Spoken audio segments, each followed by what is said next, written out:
Nishant month के 17th day 4 अप्रैल में मैं ग्रेसी भेंगरा आप सबों का तहे दिल से स्वागत करती हूँ। आइए हम पवित्र शनिवार की व्याख्या सुनते हैं। मसीह में मेरे प्यारे भाइयों और बहनों, आप सबों का यीशु के नाम से प्यार भरा शालोम। आज हम सबसे शांत और अक्सर अनदेखे रह जाने वाले दिनों में से एक पैशन वीक के पवित्र शनिवार के बारे में बात करने जा रहे हैं।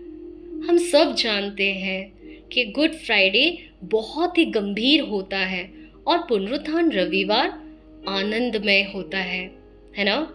लेकिन पवित्र शनिवार अलग है।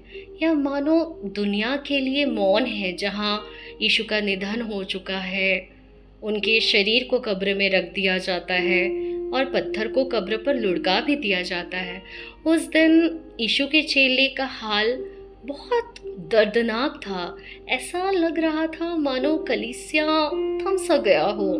और इससे और डिटेल्स में कहूँ तो पवित्र शनिवार यह सबसे डिफरेंट दिन है, क्योंकि औरों को लग सकता है अभी और कुछ हो ही नहीं सकता। इस दिन यीशु के कोई वचन दर्ज नहीं किए गए हैं। संसारिक दृष्टिकोण से ना कोई चमत्कार होते हुए दिखाई देता है। उस दिन हर तरफ सन्नाटा, शांति छाई हुई थी। फिर भी पवित्र शनिवार हम विश्वासियों के लिए एक बहुत बड़ा मिस्ट्री है। पता है क्यों? क्योंकि यह मृत्यु और पुनरुत्थान के बीच का दिन है, दुख और आनंद के बीच का दिन है। वह दिन जब स्वर्ग शांत प्रतीत होता है, लेकिन परमेश्वर यीशु मसीह अब भी अपना कार्य कर रहे होते हैं, और इसलिए पवित्र शनिवार इतना महत्वपूर्ण है। मेरी बाइबल कहती है, यीशु की मृत्यु के बाद अरिमतिया के यूसुफ ने यीशु के शव को लेकर उसे साफ चादर में लपेटा और एक नए कब्र में रख दिया। यह हमें मत्ती 27 उसका 57 से 60 में मिल जाएगा।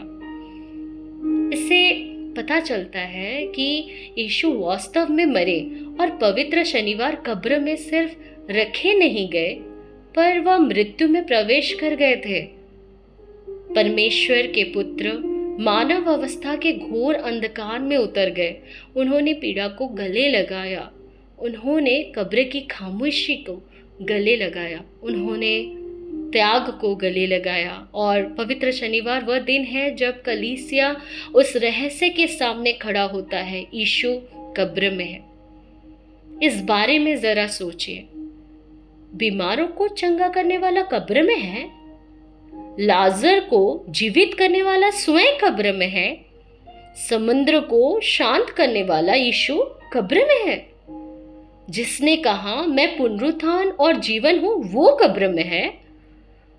दुनिया की नजरों में यह सब खत्म हो चुका लगता है, आशा दफन हो चुकी लगती है, वादे दूर लगते हैं। यीशु के चेले अभी तक नहीं समझ पाए थे कि परमेश्वर यीशु क्या कर रहे थे।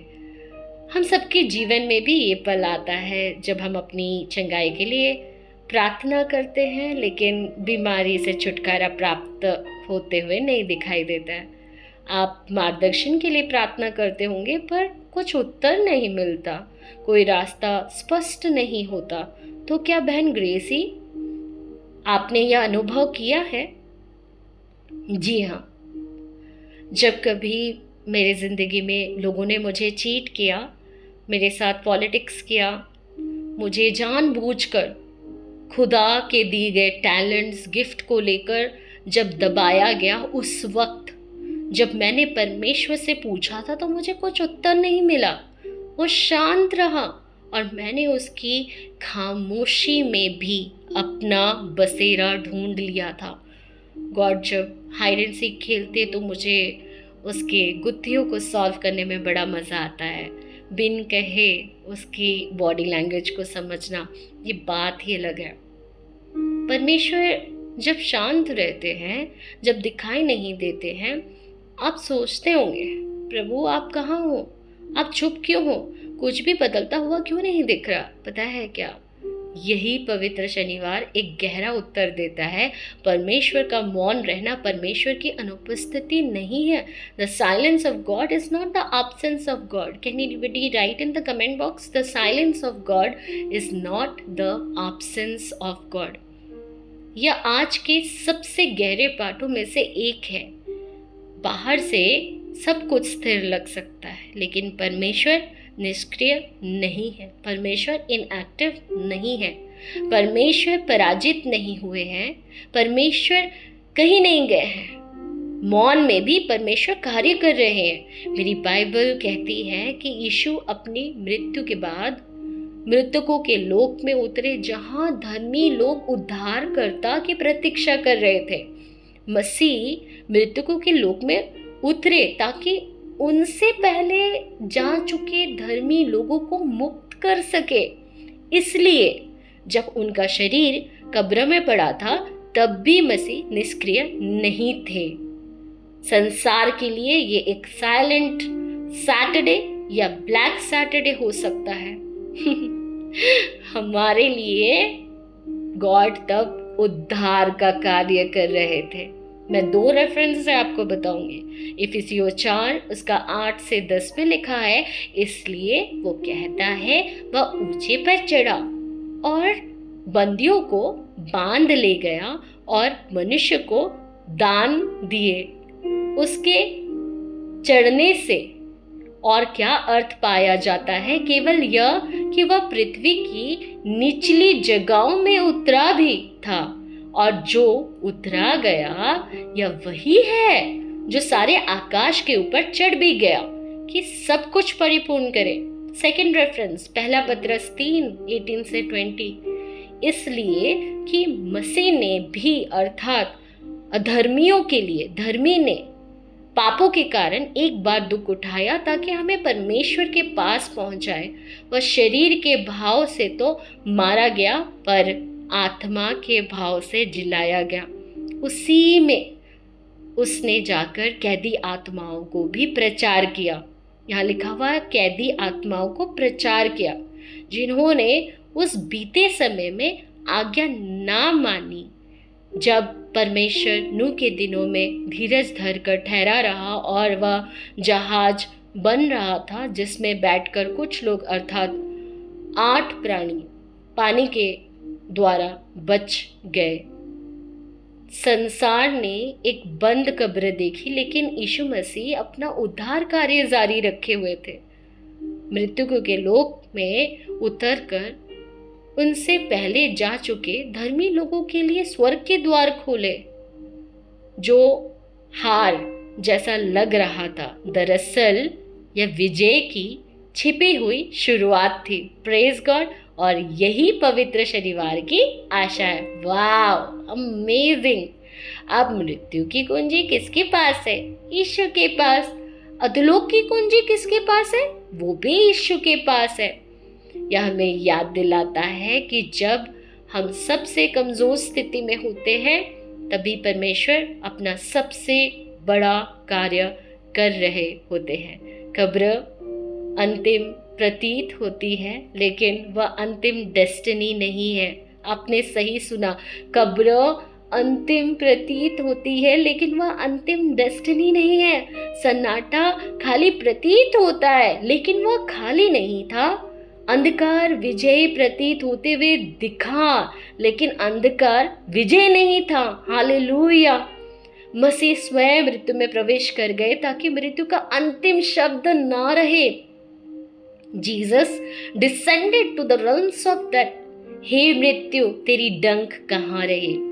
मृत्यु को प्रभु ने निगल लिया। Praise God. यीशु ने मौत को भी सूली पर हरा दिया है। हालेलुया। पवित्र शनिवार कब्र के रहस्य और उद्धार के कार्य के बाद मसीह के महान विश्राम के रूप में वर्णित किया गया है, और यह सब कुछ बदल देता है, क्योंकि इसका अर्थ है कि ऐसा कोई अंधकार नहीं है जिसमें मसीह प्रवेश ना कर सके। फिलहाल मुझे एक स्क्रिप्चर याद आ रहा है जहाँ हम देखेंगे, ये मेरे दिल के बहुत करीब है। भजन संहिता 139:11 and 12।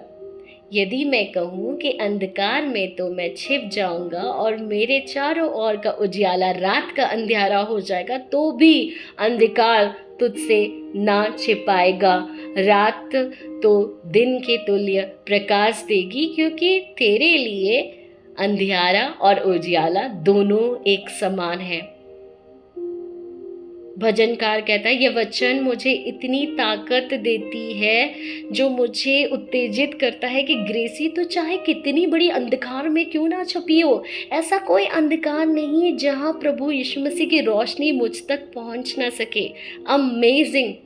किसने कहा? परमेश्वर अंधेरे में नहीं है। परमेश्वर के लिए अंधेरा भी अंधकार नहीं है,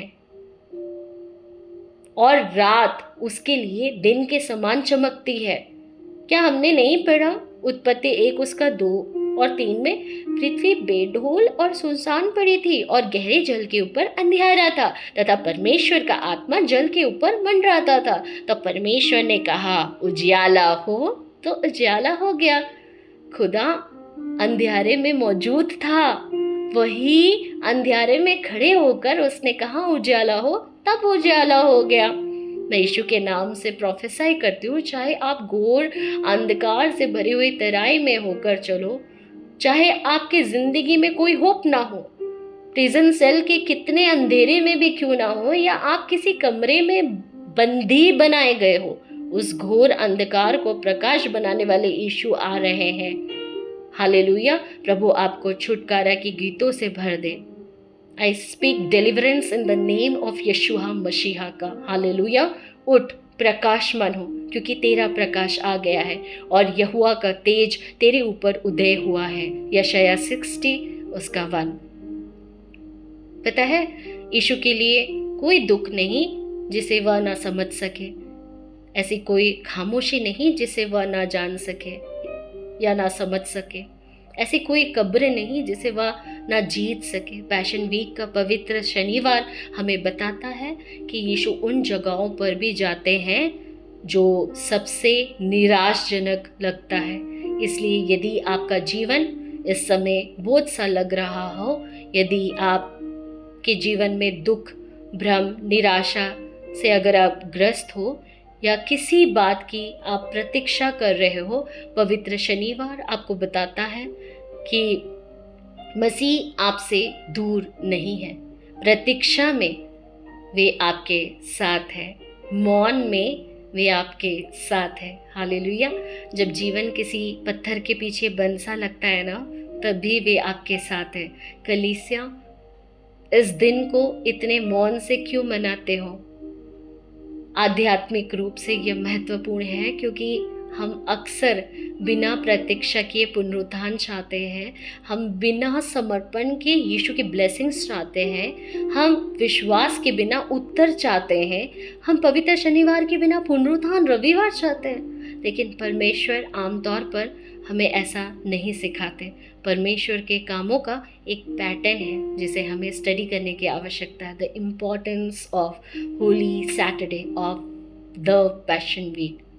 पवित्र शनिवार हमें विश्वास योग्य बने रहना सिखाता है, न केवल तब जब प्रार्थना के उत्तर मिलते हैं, न केवल तब जब परमेश्वर की निकटता महसूस होती है, बल्कि तब भी जब मार्ग अंधकारमय होता है और स्वर्ग शांत प्रतीत होता है। यही सच्चा विश्वास है। सच्चा विश्वास केवल पत्थर हटाए जाने पर गीत गाना नहीं है। सच्चा विश्वास पत्थर के अभी भी अपनी जगह पर रहते हुए परमेश्वर के निकट रहना है। जैसे पौल और सिलास के हाथों में हथकड़ी थी और वो परमेश्वर के लिए गीत एक जेल के अंदर कर रहे थे। यह कठिन है, लेकिन यह पवित्र है। पवित्र शनिवार वह दिन भी है जहाँ मरियम को क्रूस के पास खड़े पाते हैं। उसने अवर्णनीय दुख सहा और फिर भी वो विश्वास में दृढ़ बनी रही। लहू की कीमत जरा मरियम की ममता से पूछ, इकलौते बेटे का दाम पाक यहोवा से पूछ। पूरे शिफा का पैगाम, कांटों और कोड़ों से पूछ। पूरे शिफा का पैगाम, कांटों और कोड़ों से पूछ। पाक लहू, पाक लहू, पाक लहू हमको भी देगा जया। तेरे लहू के वसीले हो गए पाप क्षमा। तेरे सलीब से यीशु पा गए रोगी शिफा। तेरा लहू, तेरा लहू, तेरा लहू करता है पाप क्षमा,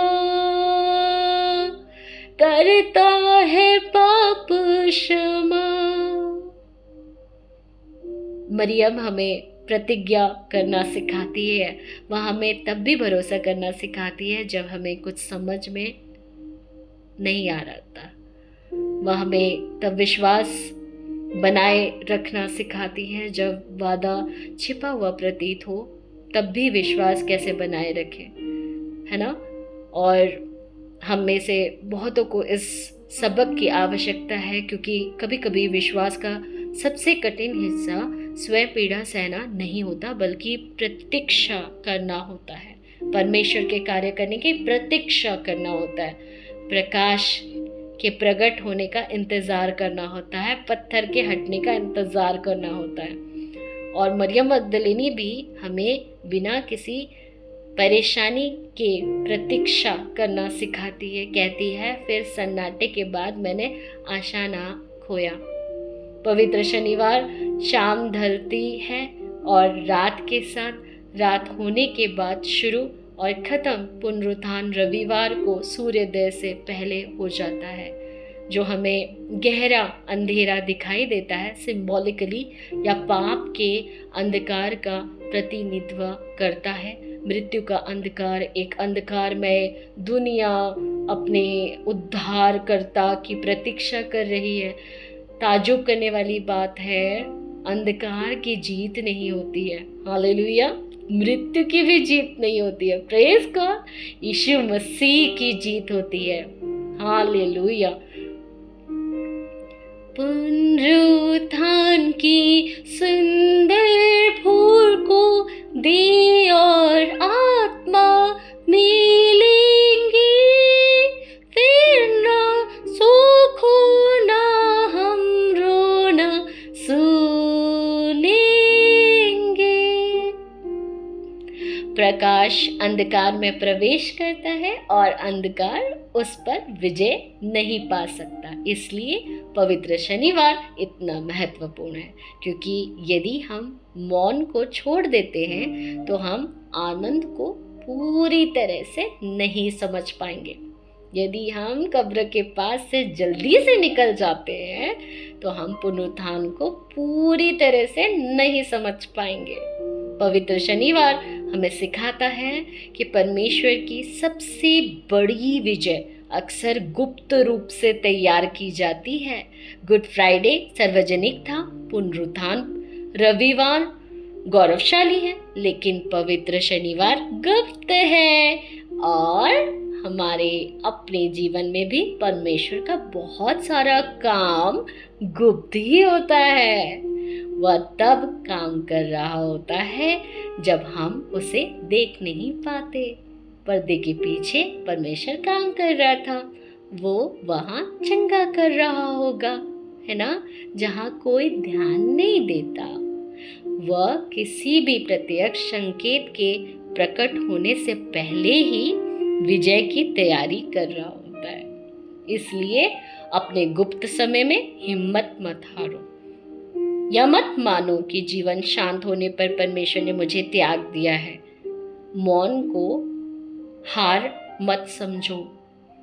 पवित्र शनिवार हमें बताता है कि परमेश्वर अपना सबसे गहरा काम ठीक उसी समय कर रहा होता है जब सब कुछ शांत प्रतीत होता है।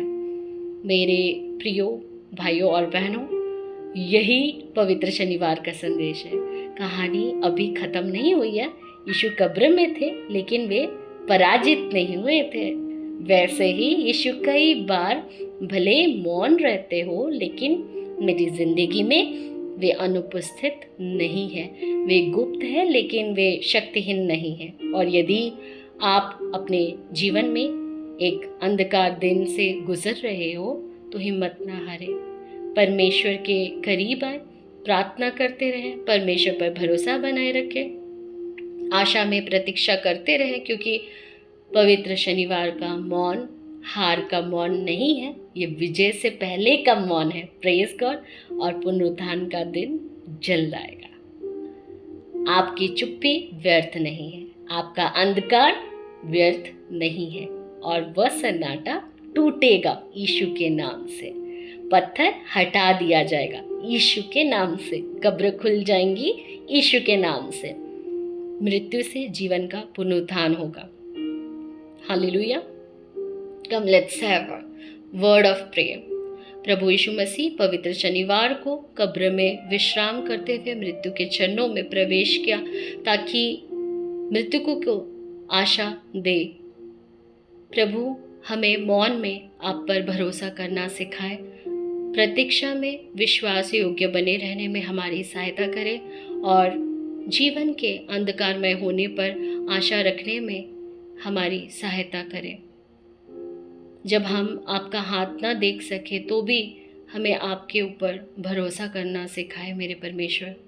हमें आपके पुनरुत्थान के आनंद के लिए तैयार करें और प्रकाश के आने तक हमें विश्वास योग्य बने रहने में हमारी सहायता करें। यीशु के नाम से इस दुआ को मांगते हैं, दया से सुन और स्वर्गराज में ग्रहण कर ले। और हम सब कहेंगे आमीन। और प्रभु यीशु ख्रिस्ट की दया, ईश्वर का प्रेम और पवित्र आत्मा का मेल मिलाप हम सबों के साथ होती रहे और बढ़ती रहे। और हम सब कहेंगे आमीन।